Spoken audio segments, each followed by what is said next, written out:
नमस्कार, आप देख रहे हैं हिंदी खबर एक्सप्रेस। मैं हूं आपके साथ ज्योति कनौजिया। आइए रुक कर हमारे लिए शर्म की बात, गौमांस यानी बीफ के निर्यात में विश्व में भारत का दूसरा स्थान, ब्रह्मचारी मुकुंदानंद ने कहा।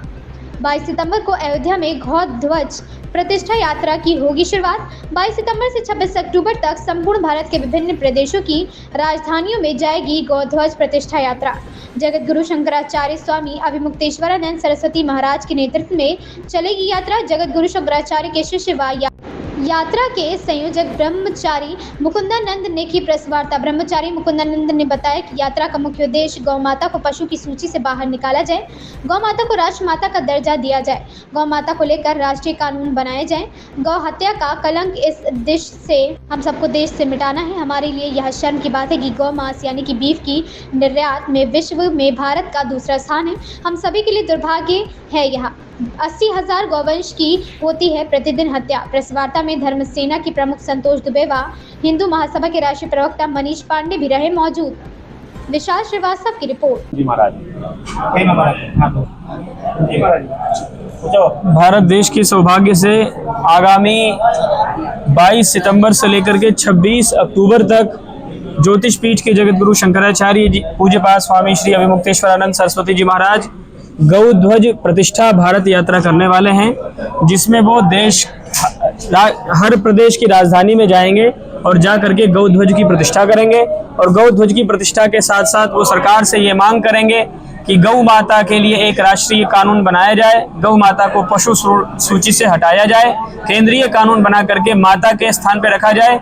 गौ हत्या का कलंक इस देश से मिटे, क्योंकि ये देश मर्यादा पुरुषोत्तम भगवान श्री राम और भगवान श्री कृष्ण का देश है। और आपको ये पता होगा कि भगवान राम का अवतार गौ माता के संरक्षण के लिए ही हुआ था। ये गीत बहुत प्रचलित हुआ था कि जो राम को लाए हैं हम उनको लाएंगे। तो राम को कौन लाया, ये जब आप विचार करेंगे तो आप पाएंगे कि राम को लाने वाली भगवती गौ है। गौ जब गई प्रार्थना करने के लिए तब भगवान राम आए। तो राम जी अब आ चुके हैं। तो राम जी के आने के बाद क्या मिला इस देश को, जब हम विचार करें तो हमको इस बात का गर्व होना चाहिए कि मर्यादा पुरुषोत्तम भगवान श्री राम के आने के बाद हमको गौ माता सुरक्षित मिली। गौ माता की हत्या जो इस देश में हो रही थी वो खत्म हो गई।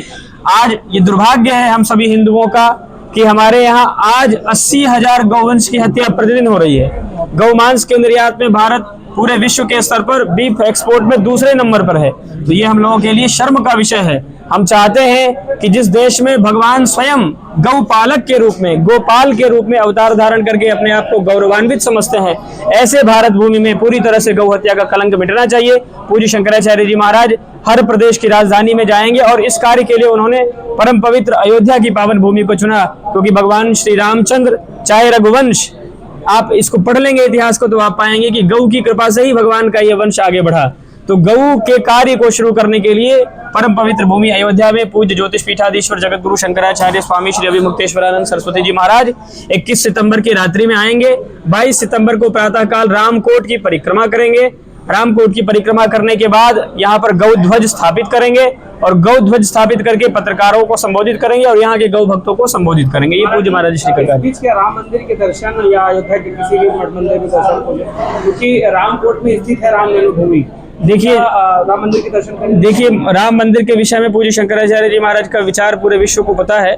महाराज श्री का ये स्पष्ट विचार है कि जब राम मंदिर बन जाएगा शिखर, उसके बाद ही वो दर्शन करेंगे। इसलिए मंदिर दर्शन का तो कोई भी प्रकरण नहीं है, लेकिन राम जी की जन्मभूमि में आकर के वो उस क्षेत्र की परिक्रमा करेंगे, वहाँ की मिट्टी को अपने मस्तक पर लगाएंगे। और आज प्रातः जब हम लोगों ने इस बात अयोध्या जी में शुरू की तो सबसे पहले हम लोग भगवती सरयू के दर्शन करने के लिए गए। हमने उनको प्रणाम किया, फिर हम लोग हनुमान जी के पास गए। हनुमान जी के पास इतनी शक्ति थी कि उनकी शक्ति का वर्णन उनको खुद पता नहीं था। जब समुद्र।